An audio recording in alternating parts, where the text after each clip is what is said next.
Hãy subscribe cho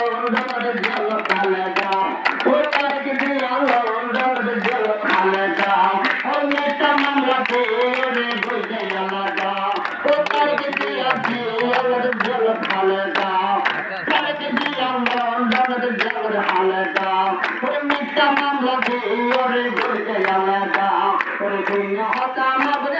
Ghiền Mì Gõ để không bỏ lỡ